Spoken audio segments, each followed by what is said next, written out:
اتحداكم بعد ما تعملوا الوصفة دي هتسيبوا الفراخ واللحمة وهتعتمدوها. تعالوا نعمل مع بعض كفتة البتنجان. معانا بطاطستين كبار وبتنجانتين كبار، والبتنجان اللي كان عندي صغير علشان كده عملت 3.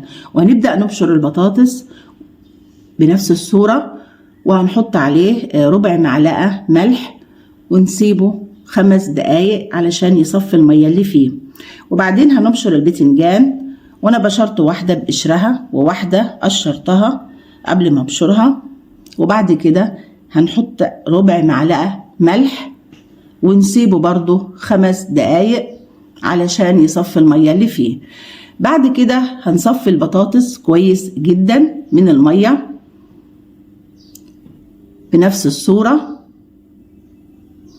لازم نصفي المية اللي فيه كويس جدا علشان ما يفكش معانا اثناء التحمير.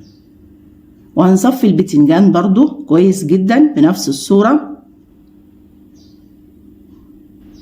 وبعد كده هنحط عليهم شوية بقدونس وشبت علشان البتنجان بيحب الشبت. وقطعت عليهم طماطمايه بعد ما شلت البذر منها، وجبت برضو بصلايه صغيرة وبشرتها وحطيت عليها شوية ملح عشان تصفي ميتها وعصرتها كويس جدا. وبعدين حطيت معلقة كبيرة توم مفروم. وبعد كده هنحط البهارات، وهي عبارة عن معلقة صغيرة فلفل، معلقة صغيرة كمون، ومعلقة كبيرة 7 بهارات، وظبطت الملح. بعد كده حطيت بيضتين، وبعد كده هنحط 6 معالق كبار هرميين دقيق. وبدأت أقلب المكونات مع بعضها، بس بعد كده حسيت ان الخليط محتاج دقيق، فحطيت معلقتين كبار دقيق. بعد كده هنبدأ نعجنه بنفس الصورة اللي احنا شايفينها مع بعض. بعد كده هنبدأ نشكل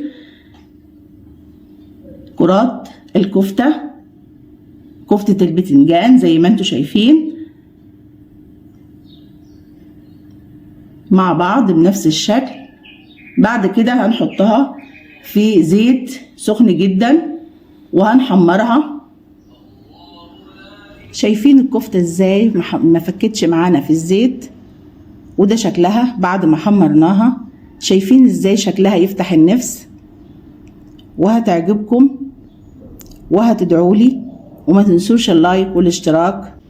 وبعد كده جبت رغيف وحطيت الكفتة، وحطيت طماطم وخيار